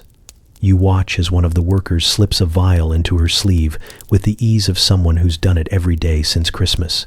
The label reads, "Memory, slightly edited." You ask the manager how they get away with it. He smiles, slow and rich. "We've discovered people don't want to be sober," he says. "They want to feel curated." He hands you a sample of No, 7. It's warm in your palm. "A little heaven," he whispers, "with just enough ruin to keep it French." You don't use it yet. You carry it in your coat pocket through the streets of Paris, unsure if you're afraid or savoring the delay. The city smells different now. Not like bread or wine or damp stone. It smells like secrets wrapped in lace. Every passerby seems just a little more still, a little more posed. You begin to wonder if the whole city is dosed. Maybe it always was. At night, you sit on your windowsill with the bottle between your fingers. You raise it to your nose but stop short, imagining yourself slipping too far in, becoming someone else, or no one. You set it down gently. Below you, the streets hum with footsteps that don't quite touch the ground. A breeze carries the faintest trace of roses and ruin. The factory lights glow into the evening, and somewhere, a constable whistles as he forgets everything he used to enforce. Paris forgets how to blink. You wake to silence thick as plaster, sunlight scraping at the window like it's angry at you specifically. Your sheets are damp and twisted around your legs like a protest. Breathing feels like a decision you have to consciously make every 5 seconds. You count each one. You lose track at 7. The walls are too loud. They hum with something ancient and judgmental. Somewhere above you, a neighbor drags a chair for what sounds like 12 straight minutes. Somewhere below, a faucet drips with the precision of a metronome built by spite. The city, usually drunk on its own beauty, now trembles like it's seen its own reflection and didn't like what it found. You make it to the mirror and wish you hadn't. Your eyes are glassy in the way that says past tense, and your skin has adopted a new shade of existential crisis. You look like you were poured into your body incorrectly. Outside, the cafes are shuttered or just abandoned mid-service.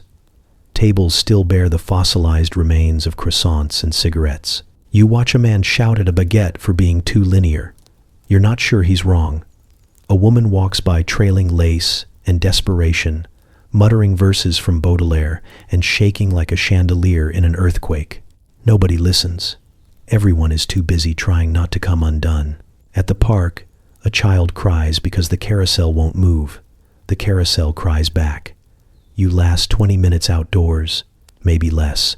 Your skin itches like it remembers something your brain can't process. You try to light a cigarette and drop it 3 times. A dog barks in the distance, and you flinch like it accused you of something. You run back inside. The lock on your apartment door feels strangely heroic. You bolt it 3 times. You close the curtains. You unplug the clock. Time is dangerous today. You lie on the floor because the bed feels too ambitious. You stare at the ceiling and try to remember what day it is. You fail, but succeed in identifying the crack above the light fixture as the shape of a screaming face. You apologize to it. It does not forgive you. You consider praying but aren't sure who's accepting calls. You settle for whispering apologies to no one in particular, just in case. Your mouth is dry. Water tastes like betrayal.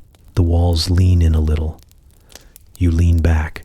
Someone screams in the alley. The sound doesn't echo, it just stays. Hangs there like a portrait too bold to take down. You think about leaving, then realize you're not sure how your legs work anymore. You count your fingers to make sure they're all still yours. You get to 10 and feel like you've achieved something historic. The silence isn't just absence, it's a presence. It presses down on your ribs and lingers in the corners of the room like perfume from a lover who left too quickly. You remember the vial in your coat pocket, untouched. You do not touch it now. You think of the word discipline and laugh until your throat hurts. By nightfall, Paris starts to shudder. Lights flicker. Radios whine. You hear music, but it sounds like it's being played underwater by someone who forgot what music is. A man walks by your window, sobbing into a violin. He's not playing it, just holding it. The streetlights blink in Morse code you're too tired to decipher. You close your eyes and try to recall the sensation of sober, not the concept, the feeling, the texture of it. Your memory offers nothing. You don't sleep. You just wait for something to end, or begin. Eventually, the sky lightens. The mirror is still broken. The city is still trembling. But a bird sings off-key, defiant. You listen, not because it's beautiful, but because it's alive. You breathe. It takes effort, but it happens. The doctor is not old, but he wears fatigue like it's tailored. His office smells like antiseptic and secrets. You sit across from him as he scribbles into a leather-bound journal, the ink jerking across the page like it's dodging shame. The light is too bright for comfort, too dim for truth. He doesn't offer you tea. I have cured everyone but myself, he says, almost casually, like it's a weather report or a toast gone wrong. You glance at the trembling in his fingers. They twitch as if trying to flee the rest of him, delicate and deliberate, like they know they've betrayed the Hippocratic oath and are now hiding from consequence. He tries to cap his pen and misses, tries again, misses again. The cap rolls off the desk, and neither of you moves to retrieve it. It doesn't seem like the kind of day where caps get recovered. He leans back, his chair sighing under the weight of both of you. His smile is the kind you see at funerals, polite, overcorrected, and entirely misplaced. He laughs, small and dry. At least my handwriting's still steady. It isn't. You steal a glance at the journal on his desk. The last line trails off like it got distracted or scared. The words above it are splotched and desperate, a mess of curves and chaos. You can't tell if it's written in French or confession. He used to be known, this man.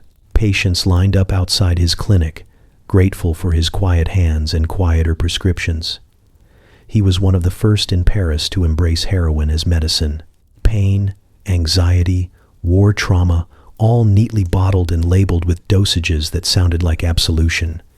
He wasn't reckless. He was hopeful. That's what they always say, isn't it? Now the plants in his window box are dying in synchronized sorrow. His diplomas hang crooked, as if even the walls are reconsidering their endorsement. A bottle of Heroin elixir sits uncapped on the shelf behind him, flanked by a stethoscope and a half-empty glass of something more honest. You wonder if the label has changed since the first batch, if it ever said caution. He tells you about the Baroness who used to weep in his office, her grief dissolving in sweet almond syrup, the jazz pianist who played again for the first time after his dose, the school teacher who whispered, "You've given me back my breath." He tells you these stories like they were victories. Then he tells you how they stopped coming, how one by one they vanished, or worse, stayed in apartments that stank of spoiled milk and unopened mail, stayed in cafes, blinking at nothing, stayed under bridges, their breath fogging like ghosts, rehearsing their exits. You ask if he ever tried to stop. He doesn't answer, just runs his hand over his jaw like he's trying to erase it. There's a needle mark at the crook of his elbow, faint but insistent, another on his wrist. You don't ask how many more. "I thought I could balance it," he says finally, voice hoarse with too many midnights. "A little for the pain, a little for the clarity, a little to remind me why I started." He shrugs. Turns out the line between physician and patient is thinner than you'd think, almost poetic. Outside, someone shouts about a lost dog or a stolen bicycle. Inside, the air doesn't move. His hands settle briefly, then resume their trembling. You want to say something, but nothing you have sounds useful. He looks at you with eyes that have seen too many last breaths. "The city's sick," he murmurs, "and we prescribed the sickness. You don't disagree." He reaches for his journal again. You can tell he's about to write something he'll pretend is important, but the pen just scratches paper like it's chasing meaning that won't come. You leave him there, in a room full of medicine, and none of it helpful. The door closes softly behind you. The hallway smells like bleach and endings. You step into the afternoon, unsure if you feel lighter or just further away. The doctor does not follow. He writes, or tries to. The salons don't stop, they just slow, like a gramophone winding down mid-waltz. You arrive to find a gathering in what was once a ballroom and now resembles a hospice with better lighting. No one is dancing. Someone is sipping champagne like they're afraid it might fight back.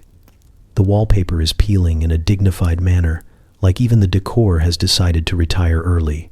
A countess nods off in a velvet chair, her tiara tilted at a tragic angle. No one fixes it. Across the room, a duke blinks slowly at a crystal decanter, as if waiting for it to explain something to him. It doesn't. A viscount stands by the fireplace with a syringe cap still clutched between his fingers, head bowed in what might be reverence or a nap. You can't tell anymore. The air smells faintly of perfume, dust, and something medicinal trying to be discreet. A butler glides past holding a silver tray with a single glass of water on it. You're not sure who he's serving. You're not sure he knows either. Somewhere in the distance, a violin scrapes out a version of Vivaldi's Winter that feels more like a threat. The player is hidden behind a curtain, as if ashamed or undead. You make your way through clusters of nobles discussing their symptoms like stock prices. One woman mentions she hasn't cried in weeks. Another confesses she hasn't blinked since Tuesday. Everyone laughs softly, the way one might laugh at a eulogy that uses the word quirky. There are fewer jokes now. Even the gossip feels damp. Have you seen the Baroness? Someone whispers, though they're sitting right next to her. The Baroness does not respond. Her eyes are open, but her presence has filed for resignation. You spot a marquis trying to light a cigarette with the wrong end of a match. No one corrects him. Etiquette lives on, but only barely. A woman in a lavender gown hums to herself and then stops mid-note, as though she suddenly remembered the futility of it all. Outside, Paris murmurs. Inside, the city's chosen few slowly fold into themselves like poorly written poems. You sit beside a count with trembling hands. He tells you he once rode a horse across the Pyrenees with nothing but a pistol and a flask of cognac. Now he has trouble navigating doorways. His wife left him 2 months ago, or maybe yesterday. Time is currently experiencing technical difficulties. A maid dusts a vase that hasn't held flowers since the season when people still used clocks. She hums a lullaby with no words. The dust seems to settle out of respect. You accept a drink. It tastes like surrender and citrus. A gentleman in tails leans in to tell you a secret, but forgets halfway through. He smiles anyway, and you nod as if you understood. He seems grateful. Later, someone opens a window, and the entire room flinches. Daylight pours in, uninvited. It highlights the jaundiced wallpaper, the smudged mirrors, the heroin vials resting elegantly among the hors d'oeuvres. Someone pulls the curtains shut again. Paris should never be seen too clearly. As the evening lurches forward, you watch a young noblewoman sway in place with a serenity that borders on lifelessness. She murmurs that she's never felt more at peace. You believe her. Then she sits down and does not move again for the rest of the night. When you leave, the violin is still playing. Or maybe it's a recording. Maybe it always was. You step outside into a city that exhales with you. The streets are damp, with fog, and leftover dreams. You glance back at the windows. Some are lit, most are not. Inside, the aristocracy is asleep. Some of them are even standing. The newspaper boy has lost his voice from yelling. You know this because he no longer yells headlines, he rasps them, like the final gasps of a scandal. "Crisis in Paris," he wheezes, waving a folded sheet that smells like panic and last week's wine. You take a copy. The ink comes off on your fingers like guilt. The headlines are suddenly moral. Columns that once lauded modern remedies now wail about moral collapse. A socialite who praised heroin in her salon column last spring now pens op-eds warning of a city in decay. Her signature perfume ad still runs beneath her new sermon. It's called Midnight Salvation. Police storm the pharmacies with such theatrical zeal, you'd think they were raiding temples of ancient evil. They confiscate vials, smash glass, and shake their heads solemnly for the photographers. The same officers return at night, knocking softly and handing over francs like sins. One tips his hat, pockets a tiny bottle labeled "for sleep," and whispers, "Bless you, doctor." You pass a shuttered apothecary with its windows, broken, and a sign reading, "Closed for reflection." Behind it, the shelves remain fully stocked, just rearranged to look less organized, less suspicious, more chaotic in a believable way. Medicine now masquerades as clutter. On the front page of Le Petit Journal, a cartoon shows the Eiffel Tower slumped over like it's dozing off, a syringe tucked under one arm. You laugh too loudly at that one and immediately stop. The woman beside you is crying into her gloves, though whether from the cartoon or something older, you're not sure. You overhear a journalist at Les Deux Magots saying he's written 3 pieces this week, one on addiction, one on hypocrisy, and one on what it means to be French in a time of scandal. He calls it a trilogy. His cigarette trembles with purpose. At the police station, officers compare notes on which journalists are likely to ask hard questions and which ones prefer bribes. You hear one mutter, "Just tell them it's spiritual." Another replies, "Or scientific. That still works on Thursdays." Somewhere, a pharmacist is arrested mid-sale. His customers scatter like pigeons disturbed mid-prayer. He smiles as he's led away, nodding to a nun in the crowd who discreetly pockets the dropped syringe. You walk past a perfume factory with windows fogged in secrecy. Inside, women in smocks fill crystal bottles labeled No. 7, L'Esprit, and Cough Elixir. They hum softly, never meeting each other's eyes. The foreman wears a suit and carries no scent. He doesn't need to. He reeks of money. An editorial in Le Figaro asks, "Where is God in all this?" A handwritten note in the margin reads, "In the basement of Rue Fontaine, selling dreams for 10 francs a vial." You pass 3 raids in one morning. They all look rehearsed. Cameras click before the battering ram swings. The pharmacist ducks a second too early. Someone drops a bottle on cue. The explosion of glass is poetic, almost patriotic. The mayor holds a press conference. He declares that the crisis is under control, that Paris remains strong, and that addiction is a personal failing, not a societal one. Behind him, his aide dabs his forehead with a cloth scented faintly with morphine and denial. The streets are tenser now. Everyone looks like they're pretending to be sober or sane or concerned. You ask a woman at the bakery if she's heard about the crackdown. She hands you a croissant and a wink, then slides a sachet across the counter like it's sugar. The hypocrisy is thick enough to spread on toast. You do. In the evening, you see a man burn his medical license in the square. He plays the violin as it turns to ash. No one claps, but several people weep with admiration or withdrawal. The line is getting harder to see. A headline the next day reads, "Victory over Vice." The article describes a triumphant bust at a luxury salon, complete with quotes from a constable who swears the city has turned a corner. You recognize him from a party last week. He was asleep in the fountain. By week's end, the raids slow, the headlines soften. Someone calls it a return to normalcy. The pharmacies reopen, discreetly. The perfume factories hum like lullabies. Paris exhales, but keeps one hand behind its back. You keep the newspaper folded in your coat. The ink still smudges. The lie still shines. You find the notice taped to the pharmacy door like a breakup letter. Effective immediately, Bayer discontinues the production of heroin. No explanation, no apology. Just a neatly typed sentence under the company's seal, as if to say, "It's not you, it's capitalism." The shop windows that once glowed with promise are now empty, dusty, reflective. You see yourself in the glass, paler, thinner, strangely sober. For a moment, you think you're a stranger. For a moment, you miss the days when you didn't care. Inside, the pharmacist organizes bottles that no longer matter. He moves cough syrup in the front, like anyone will be fooled. You ask what's next.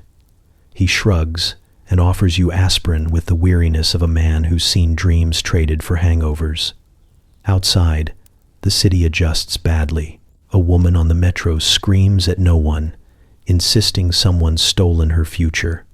No one looks up. A man with trembling hands tries to trade a broken fountain pen for one last vial that no longer exists. You almost give him yours, then remember you don't have one either. The cafes now serve more coffee than ever, and none of it works. It only magnifies the ache, the withdrawal, the longing, the dull throb behind the eyes that no longer has a name. Poets try to switch back to absinthe, but the green fairy feels too innocent now, too silly. like a bedtime story after a war. At Les Deux Magots, a painter throws his canvas in the street and declares himself a landscape. No one argues. You sip bitter espresso and wonder if the sky was always this loud. The city has the air of someone trying to remember a beautiful lie. The musicians slow down. The dancers sit still. The laughter sounds hesitant, like it's waiting for permission. The Seine no longer sparkles. It sulks. It slouches past Notre Dame like it's mourning something private. You hear stories. A pharmacist arrested for hoarding. A doctor caught watering down morphine with sugar water. A woman fainting in a perfume boutique when offered rose oil instead of 0.7. Someone swears there's a black market dealer in Montmartre selling liquid nostalgia by the teaspoon, but when you go, it's just wine and disappointment. You attend a gathering in a once famous salon. The countess is there, but her hair is unbrushed. The phonograph plays silence. No one dances. Someone reads poetry aloud, and everyone listens too carefully. It's terrifying. A former addict stands and says he feels free. No one claps. You walk home through streets that feel heavier. The moon looks judgmental. You miss the part of yourself that didn't care what the moon thought. In the morning, the church bells ring again on time. It feels unnatural. You remember Father Duval and wonder if he still gives communion with a dropper. You wonder if he's still alive. You wonder how many people were just improvising priesthoods and prescriptions this whole time. The newspapers now print "The End of an Era" in elegant serif fonts. One calls it "The Death of the Miracle." Another calls it "The Rebirth of Reason." You call it silence. You call it Paris without padding. You pass a glassblower's stall. He's making perfume vials again, but slower, more careful. He tells you demand is down, but truth is up. You don't know if he's mocking you or mourning. The bankers have stopped smiling so much. A poet asks you to describe what it felt like. You try, but the words aren't made anymore. They were melted down and sold in vials that vanished with the miracle. You shrug and say it was like breathing backwards. He nods like that makes perfect sense. In your apartment, you stare at the ceiling for hours. You don't cry. You don't sleep. You don't move. You just listen to the air, trying to remember how to feel like air again. Outside, Paris carries on. It always does. But now, it walks with a limp. The sun hits differently now. It used to crawl through Montmartre like it was late for something, slipping over chimneys and ducking behind steeples like a shy lover. Now it strides in boldly, unapologetic, casting gold onto shuttered windows and waking pigeons with intent. The sky is impossibly blue. You squint at it like it's showing off. The air tastes like air again. Not perfume. Not ether. Not the soft tang of denial that clung to street corners like an overplayed melody. Just wine and bread and faint laundry. You pass a baker dusting flour from his sleeves, smiling like a man reunited with purpose. His dough rises now, obedient and hopeful. You nod to him. He hums back. The cobblestones no longer echo with hurried footsteps chasing nothing. They click with measured strides. People walking because they have somewhere to go, not because they're trying to outrun themselves. A dog barks at its reflection in a shop window and doesn't apologize. You take that as a sign of progress. The cafe chairs are full again, but the eyes are clearer. The cups clink like they mean it. A young woman scribbles in a journal, pausing only to sip her coffee and frown at the page. You watch her cross something out, then write it again slower, like she's learning language from scratch. You understand. The jazz is still there, but it's different now. No longer dipped in syrup or drowning in smoke. It lilts, it loops, it laughs. A trumpet solo sounds like it's flirting with the morning rather than trying to seduce the void. You tap your foot. It taps back. A painter sets up his easel beside the carousel. Not a tortured genius this time, just a man in a smudged beret with a canvas and a good view. He paints the sunlight. It's not ironic. No one mocks him. A little girl throws a croissant crumb at a pigeon and giggles when it misses. You remember that sound. The apothecary on Rue Pigalle still exists. The sign now reads, lavender, aspirin, and advice. The man behind the counter looks older, like he's aged a decade in sleep. He sells you peppermint lozenges and asks how you've been. You say, breathing. And he nods solemnly like it's a diagnosis. There are still ghosts, but they're quiet now, polite. They no longer barge into your thoughts mid-conversation or haunt the bottom of your wine glass. They linger, respectful, like they're just passing through. You see one standing in line at the post office, waiting his turn. A cafe cat, the same one who used to judge you from the radiator, blinks slowly at you from a sunny stoop. For once, it doesn't look disappointed, just sleepy. You take that as forgiveness. You pass the building where the salons used to swell with poetry and needlepoints. It's a bookstore now, second-hand, the kind that smells like paper and patience. You walk in and run your fingers along the spines. Someone's underlining something in the corner, eyes wide, hopeful. They've just discovered metaphor. The streets hum differently, not the electric buzz of fevered hunger, but the soft murmur of a city waking up and stretching. Paris didn't die. It just sobered up, exhaled, and chose to keep living. It still limps sometimes. It forgets the words occasionally. But it's upright, breathing, trying. You stand at the top of the hill and look out over the rooftops. The chimneys smoke again, not with secrets, just firewood. Laundry flaps like flags of minor victories. You remember how to name the colors: ochre, cream, slate. You inhale. The world doesn't tilt, it stays. And for the first time in what feels like forever, you don't want to be anywhere else.